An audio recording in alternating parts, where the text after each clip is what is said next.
আমাদের বর্তমান সরকার ত্রিপুরার বেকার চাকরি প্রত্যাশী ভাই বোনদের জন্য খুব নতুন নতুন উদ্যোগ নিয়েছে।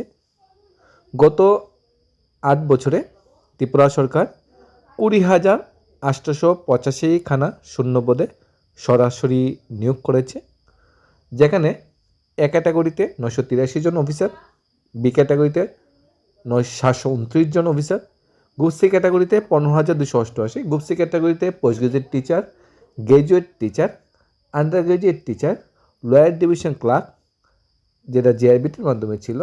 পাশাপাশি টিপিসির ম্যাক্সিমাম নিয়োগগুলো কিন্তু গ্রুপ সি ক্যাটাগরিতে হয়েছে।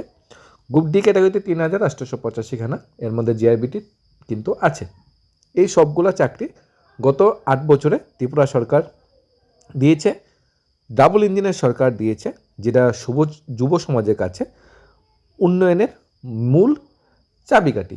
এই 20,885 চাকরির মধ্যে কিন্তু ডাইনিয়ার্নেসের চাকরিও কিছু আছে, অর্থাৎ যেসব ফ্যামিলির কর্মচারীরা অকালে যারা প্রয়াত হয়েছে, অকালে যারা প্রাণ গিয়েছে, সেই সব ফ্যামিলির ছেলে মেয়ে বা যারা গৃহকর্মী যারা আছে ওই সব পরিবারে তাদের ডাইনিয়ার্নেসের চাকরিরও কিন্তু এখানে ইনক্লুড করা হচ্ছে। অর্থাৎ রাজ্যে গত 8 বছরে 20,885খানা চাকরি দিয়েছে বর্তমান সরকার। অর্থাৎ বছরে যদি আমরা এটা গড় হিসাব করি, প্রায় 2 থেকে 2,500 চাকরি প্রতি বছর ত্রিপুরা সরকার দিয়েছে বর্তমান যুব সমাজের হাতে। তবে বছরে কি 2,500 চাকরি দেওয়ার প্রতিশ্রুতি ছিল? সেই জিনিসটা আমরা জানার বা দেখার চেষ্টা করব। বর্তমান সরকারকে ধন্যবাদ জানাচ্ছি এত বড় একটা উদ্যোগ নেওয়ার জন্য, এত বড় একটা বেকার সাথে চিন্তাধারা করার জন্য। কিন্তু আমাদের নিরপেক্ষভাবে একটু ভাবতে হবে, প্রতিশ্রুতি কি এরকম ছিল কি না। এই যে ভিশন ডকুমেন্টের পেজটা, এটার লিঙ্কটা, ফেসবুক লিঙ্কটাও আমি দিয়ে দিব ডিসক্রিপশনে, তারপর ওয়েবসাইট লিঙ্কও আমরা ডিসক্রিপশনে দিয়ে দিব। তোমরা সবাই 2018 সালে বর্তমান সরকার প্রতিষ্ঠিত হওয়ার আগে যে ভিশন ডকুমেন্টে কী কী বলেছিল তোমরা সবাই দেখে নিতে পারো। এটা আমাদের সাজানো মন গড়া কোনো পেজ বানানো নয়। ফেসবুক বর্তমান সরকারের যে পরিচালিত পার্টির ফেসবুক পেজ থেকে সংগৃহীত, বর্তমান সরকার পরিচালিত পার্টির ওয়েবসাইট থেকে সংগৃহীত। অর্থাৎ সরকারের প্রতিষ্ঠিত হওয়ার আগে যে প্রতিশ্রুতিটা দিয়েছিল সেটা আমরা একটু নজর দেখার চেষ্টা করি। বলা হয়েছিল লেবার অ্যান্ড এমপ্লয়মেন্ট পার্টে page number 5, providing one job opportunity to every household through multi program, মানে প্রত্যেকটা পরিবারে একটি করে কর্মসংস্থানের ব্যবস্থা করা হবে। জব মানে কর্মসংস্থান, চাকরি নয়, সরকারি চাকরি নয়, কর্মসংস্থানের ব্যবস্থা করা হবে বলা হয়েছিল। এখানের আমরা 7 নম্বর পয়েন্টটা যদি দেখি, 7 নম্বর পয়েন্টে বলা হয়েছিল, ভিশন ডকুমেন্টে বলা ছিল, প্রতিশ্রুতি ছিল যেটা 2018 সালের পূর্বে যে সরকার আসলে কি করবে। এখানে 7 নম্বর পয়েন্টে বলা হয়েছিল there are about 50,000 vacancy in the state government. Tripura সরকারের অধীনে 2017-18 সালের ঘটনা, ত্রিপুরা সরকার অধীনে 50,000 চাকরি বা শূন্যপদ খালি আছে ত্রিপুরা সরকারের বিভিন্ন দপ্তরে, সরকারি দপ্তরে, ঠিক আছে। সরকারি দপ্তর কিন্তু বলা হয়েছে, স্টেট গভর্নমেন্টের অধীনে কিন্তু বলা হয়েছে 50,000 চাকরি। There are about 50,000 vacancy in the state government.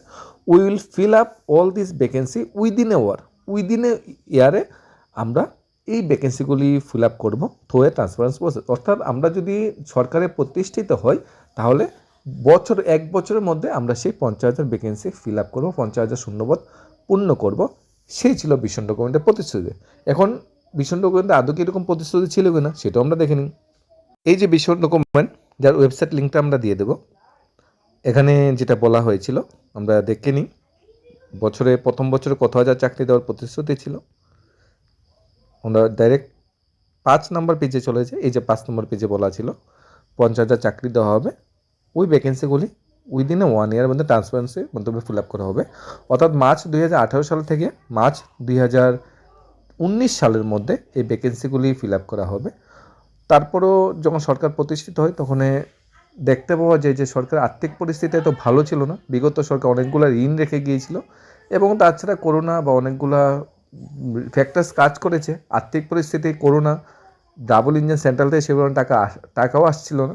তারপর ভিত্তি করে কিন্তু সরকার সে প্রতিশ্রুতিগুলোই ফিল আপ করতে পারেনি। অর্থাৎ সরকার প্রতিষ্ঠিত হওয়ার আগে যে প্রতিশ্রুতি ছিল, প্রতিষ্ঠিত হওয়ার পর সে প্রতিশ্রুতি পালন করা কতটা কঠিন হয়তো তখন বুঝতে পারা গিয়েছে। যাই হোক, আশা করছি এই প্রতিশ্রুতি যেটা দেওয়া হয়েছিল সে প্রতিশ্রুতি অক্ষরে অক্ষরে পালন করা হবে। 2028 নির্বাচনের আগে অ্যাটলিস্ট প্রতিশ্রুতির কিছু একটা পার্সেন্টেজ তো পালন করা হবে। 50,000 থেকে 20,000 চাকরি দেওয়া হয়েছে মানে 40% আমরা ধরতে পারি 40% মানে চাকরি হয়ে গিয়েছে 50,000 প্রতিশ্রুতির সাথে, আর 60% আশা করি হয়ে যাবে। কারণ বর্তমান সরকার ডাবল ইঞ্জিনের সরকার, ডাবল ইঞ্জিন সরকার ধরুন সেন্ট্রাল আর স্টেটের সাথে কোনো ডিফারেন্স থাকে না, তাই সে বঞ্চনাও থাকে না। আশা করছি সে বঞ্চনাটি মানে দূরীকরণ হবে। এটা ছিল ওয়েবসাইট, যে ওয়েবসাইট থেকে আমরা কালেক্ট করছি, ওয়েবসাইট লিঙ্ক দিয়ে দেবো। আর এটা হলো ফেসবুক পেজ, যেখানে ভীষণ ডকুমেন্টের প্রতিশ্রুতি 11 ফেব্রুয়ারি 2018 সালে পাবলিশ করা হয়েছিল। আমরা এখানে ক্লিক করলে দেখতে পারবো ভীষণ ডকুমেন্টগুলো কী বলা ছিল। এই পেজে আমরা যখন লেবার অ্যান্ড এমপ্লয়মেন্ট পার্টে যাব, সেখানেও কিন্তু এখনও ঝলঝল করে জ্বলছে যে there are 50,000 vacancy in the state government, will fill up all this vacancy within a year through a transparence process. একদম সঠিক ট্রান্সপারেন্স প্রসেসের মাধ্যমে ওই ভ্যাকেন্সিগুলো ফিল আপ করবে। ট্রান্সপারেন্ট প্রসেসে ভ্যাকেন্সিগুলো ফিল আপ হচ্ছে, সেটা মানতে হবে। কারণ আগে কিন্তু ছিল ইন্টারভিউর মাধ্যমে চাকরি, ইন্টারভিউ দিলেই চাকরি হয়ে যেত। কিন্তু বর্তমানে কিন্তু এরকম নয়, বর্তমানে ইন্টারভিউর মাধ্যমে আর চাকরি হয় না, বর্তমানে লিখিত পরীক্ষা একদম স্বচ্ছভাবে না চাকরি হয়। আগে যারা ছিল বিগত সরকার, সিপিএম সরকার যখন ছিল, কমিউনিস্ট সরকার যখন ছিল, তখন মানে নেতা মন্ত্রী যারা পার্টির পিছে যারা থাকতো সবসময়, তাদেরই চাকরি হতো। কিন্তু বর্তমান সময় কিন্তু এরকম নয়, বিরোধী দল হোক সহদল হোক, সমস্ত চাকরি ট্রান্সপারেন্ট প্রসেসে হচ্ছে। একদম যারা একদম দরকার, যারা ভালোভাবে পড়াশোনা করছে, পরীক্ষা দিচ্ছে, একদম তারাই চাকরি পাচ্ছে। তাই সরকারকে ধন্যবাদ জানানো দরকার। কিন্তু ওই যে প্রতিশ্রুতিটা ছিল, সেটাও যদি পালন হতো, তাহলে আরেকটু বেকারদের মনে আরেকটু খুশি আলো জাগতো। বর্তমান সময়ে যে চাকরি প্রসেসগুলো আটকে আছে, jail police 2022, fire service 2022, special executive 2022, STGT 2022, এই চাকরির প্রসেসগুলো বর্তমান সময় আটকে আছে ত্রিপুরা সরকারের বিভিন্ন দপ্তরে। আর গত 2 বছরের মন্ত্রিসভার সিদ্ধান্ত হয়েছে যে আইবিটি 2 মাধ্যমে প্রচুর পরিমাণ শূন্যপদ ক্রিয়েশন করা হয়েছে।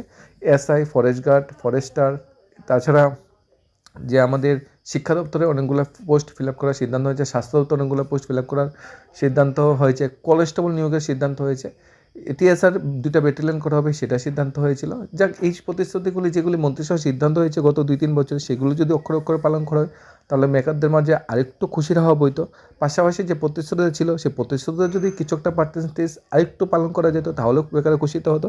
বর্তমান সরকারের উপর আমরা অটুট বিশ্বাস আছে যে ভীষণ ডকুমেন্টটা যেহেতু এই সরকারের মানে পরিচালিত বা এই সরকারের সমর্থিত দল যারা যেহেতু এই ভীষণ ডকুমেন্ট প্রকাশ করেছে, এবং এই দল যেহেতু সরকারে এসেছে, এটলিস্ট ভীষণ ডকুমেন্টের যে বেকার সাথে যে প্রতিশ্রুতি ছিল সেটা পালন করবে। কর্মচারীর সাথে প্রতিশ্রুতি আমরা আশা করছি কিছুটা পালন করতে পেরেছে, ডিএর ব্যবধানটা কমছে, তারপর 7 পে কমিশন এর পাশাপাশি কিছুটা কমছে।